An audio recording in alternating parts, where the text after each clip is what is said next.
والخاتمہ المصطفى والمرتضى وابناهما والفاطمہ الحمدللہ وحدہ والصلاة والسلام علی من لا نبی بعد اما بعد فاعوذ باللہ من الشیطان الرجیم بسم اللہ الرحمن الرحیم یا ایھا الذین آمنوا اتقوا اللہ وقولوا قولا سدیدا ان اللہ وملائکتہ یصلون علی النبی یا ایھا الذین آمنوا صلوا علیہ وسلموا تسلیما۔ اہل ذوق اپنے ذوق کا مظاہرہ کریں اور محمد و آل محمد کی بارگاہ میں بلند آواز سے درود و سلام پیش کریں۔ اللہم صلی علی سیدنا و مولانا محمد و علی آل سیدنا و مولانا محمد مبارک وسلم۔ الصلاۃ والسلام علیک یا سیدی یا جد الحسن والحسین، الصلاۃ والسلام علیک یا سیدی یا امام القبلتین۔ شعراء کی نظر یہ دو تین اشعار کہ کٹ جائے عمر کوئے پیمبر کے آس پاس، کٹ جائے عمر کوئے پیمبر کے آس پاس، آخر بنے لحد بھی اسی در کے آس پاس۔ کٹ جائے عمر کوئے پیمبر کے آس پاس، آخر بنے لحد بھی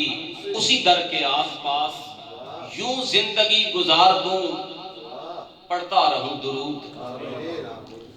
یوں زندگی گزار دوں پڑھتا رہوں درود،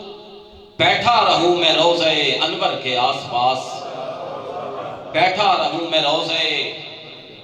انور کے آس پاس۔ اور یہ شعراء ذرا اس میں مزہ لیں گے کہ آل نبی کو چھوڑ کے غیروں سے مانگنا،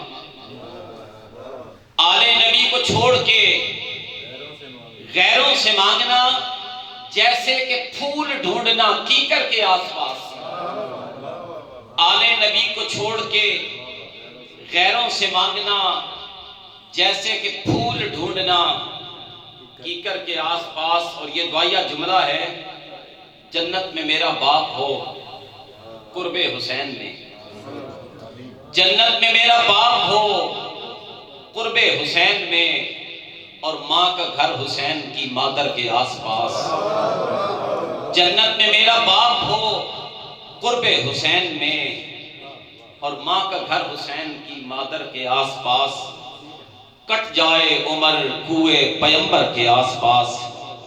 آخر بنے لحد بھی اسی در کے آس پاس۔ حمد و صلات کے بعد عزت و تقشیم کے لائق معزز محترم سامعین و حاضرین، صدر مجلس عزت مآب پیکر اخلاص و عجز و نیاز جناب قاضی محمد مسعود اقبال صاحب زید شرفہ، اور آج کی اس تقریب کے معزز مہمانان گرامی قدر عزت مآب جناب ڈاکٹر محمد خالد بٹ صاحب، اور نہایت ہی مشفق و مہربان شخصیت جناب حاجی حبیب الرحمن سہروردی صاحب، اور ایک طویل محبت کا سفر قبلہ شاہ صاحب کے ساتھ طے کرنے والی عظیم شخصیت جناب سردار خالد افسر سہروردی صاحب، اسٹیج کی زینت مقتدر شعراء اعظام، نعتخوانہ نشیری لسان، اور بالخصوص واکنٹ کے بابائے نعت عزت مآب جناب سلطان محمود چشتی صاحب زید شرفہ۔ آج ہم سہروردیہ نعت فاؤنڈیشن اہل ذوق کے زیر اہتمام تسلسل کے ساتھ کی جانے والی محافل کا ایک سلسلہ اور اس کی ایک کڑی جو ہر سال استقبال رمضان المبارک کے حوالے سے انعقاد پذیر ہوتی ہے، اس میں ہم اس نیت، اس ارادہ کے ساتھ موجود ہیں کہ یقیناً یہ محفل اللہ اور اس کے رسول کی بارگاہ میں مقبول ہوگی اور ہمارے صغائر و کبائر اغلاط و گناہ کی معافی کا سبب بنے گی۔ میں امید کروں گا کہ آپ توجہ رکھیں گے تو میں پھر اس امید پر انشاءاللہ پورا اترتے ہوئے اپنے ٹائم میں رہتے ہوئے چند ایک گزارشات آپ کی سماع خراشی کے لیے پیش کر رہا ہوں۔ چونکہ آج خطاب نہیں ہے، ویسے اظہار خیال ہے، تو میں نے اس اظہار خیال کے لیے جو عنوان منتخب کیا ہے وہ ہے انسان کا انداز گفتگو کیسا ہونا چاہیے۔ اس کے لیے میں نے سہارا لیا سورہ الروم کی آیت نمبر 70 کا۔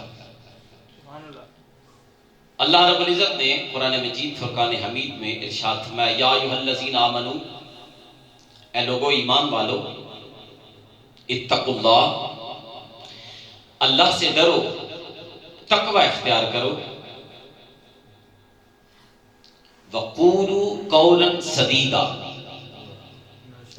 اور تم جب بھی بات کرنا چاہو تو سیدھی سیدھی بات کیا کرو۔ یہ آپ یوں سمجھیں کہ انداز تکلم بھی نعمت الہیہ میں سے ایک نعمت ہے۔ اب روٹ دیا ہے اللہ رب العزت نے، وَقُولُوا قَوْلًا سَدِيدًا، اور اس کا مخاطب اہل ایمان ہے، یعنی باقی مذاہب کے لوگ جو بکتے رہیں ہمیں اس سے کوئی سروکار نہیں ہے،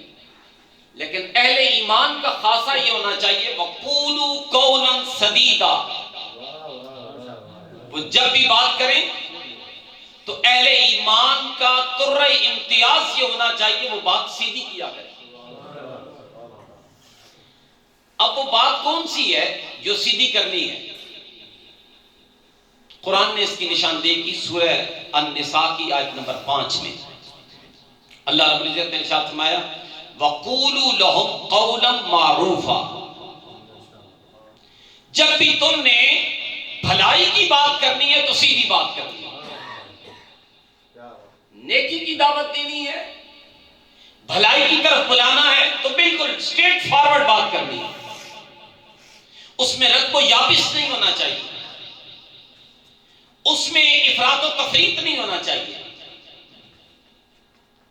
اچھا یا اللہ، بھلائی کی بات کرنی ہے، سیدھی کرنی ہے، تو کیا اس بھلائی کی بات جو سیدھی کرنی ہے اس کا کوئی انداز بھی تیری طرف سے منتخب ہے؟ اللہ پاک نے اس کی بھی نشاندہی فرمائی، اور سورہ البقرہ کی آیت نمبر 83، یہ بنی اسرائیل کو ایک وعدہ یاد دلایا گیا۔ آپ اندازہ لگائیں ذرا، میں ایک نقطہ آپ کے سامنے رکھنے لگا ہوں۔ اللہ پاک نے فرمایا، وَإِذْ أَخَذْنَا مِيثَاقَ بَنِي إِسْرَائِيلَ تَعْبُدُونَ إِلَّا اللَّهَ وَبِالْوَالِدَيْنِ إِحْسَانًا وَذِي الْقُرْبَى وَالْيَتَامَى وَالْمَسَاكِينِ وَقُولُوا لِلنَّاسِ حُسْنًا۔ اب یہ ساری میثاق کو بیان کرنے کے بعد وہ وقت یاد کرو جو تم نے میرے ساتھ میثاق کیا تھا، وعدہ کیا تھا، اس کو پورا کرنے کا وقت آیا۔ کون سا؟ اور وہ یہ تھا کہ تم اللہ کی عبادت کرو گے، والدین کے ساتھ حسن سلوک سے پیش آؤ گے،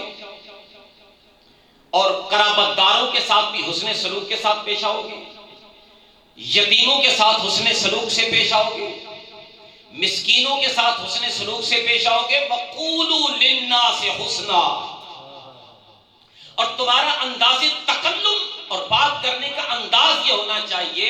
کہ اخلاقی معیار سے نیچے نہ آیا جائے، اس میں اخلاق اور بیہیویئر اس طرح چھلکتا ہوا نظر آئے کہ تمہاری بات سننے کو ہمہ وقت اگلا تیار ہے۔ کیا بات ہے، یہ ہے انداز تکلم، گفتگو کرنے کا انداز۔ اب اتنا کچھ کہنے کے بعد کہا وَأَقِیمُوا الصَّلَاةَ وَآتُوا الزَّکَاةَ، اس کا مطلب ہے نماز کی بڑی اہمیت ہے، زکوٰۃ کی بڑی اہمیت ہے چونکہ فرض ہیں، مگر اس سے پہلے زکوٰۃ اور نماز کا تعلق چونکہ اللہ کے ساتھ ہے اور انداز تکلم کا اور اخلاق کا اور بیہیویئر کا تعلق معاشرے کے ساتھ ہے، تو فرمایا نماز اور زکوٰۃ اسی کی قبول کریں گے جس کا بیہیویئر اچھا ہوگا، جس کا انداز تکلم ٹھیک ہوگا، جس کا حسن معاشرت ٹھیک ہوگا۔ اب اندازہ لگائیں وہ جو اخلاقی اعتبار سے گفتگو ہوگی تو اس کا معیار کیا ہوگا؟ میں نے جو اس کو کیلکولیٹ کیا ہے اور جس کا نتیجہ اخذ کیا وہ یہ ہے کہ اخلاقی اقدار کو پیش نظر رکھتے ہوئے جو گفتگو ہوگی وہ سب و شتم سے خالی ہوگی، وہ گالی گلوچ سے خالی ہوگی، وہ غیبت سے آلودہ نہیں ہوگی، وہ طعن و تشنیع سے آلودہ نہیں ہوگی، وہ فضولیات، لغویات اور اس طرح کی گھٹیا اور لیچر گفتگو سے وہ پاک ہوگی۔ تب جا کے وہ اخلاقی معیار کو پورا کرتے ہوئے جب انسان مومن کی زبان سے نکلے گی، اگلا کہے گا یہ بات نہیں ہے، یہ گلاب کا پھول نکل رہا ہے۔ اور یہی انداز تکلم سرکار دو عالم صلی اللہ علیہ وسلم کا ہے۔ اور کمال یہ ہے کہ جو اس طرح کی لوگ گفتگو کرتے ہیں، اس معیار کی گفتگو کرتے ہیں، اللہ نے ان معیار رکھنے والوں کو سراہا ہے۔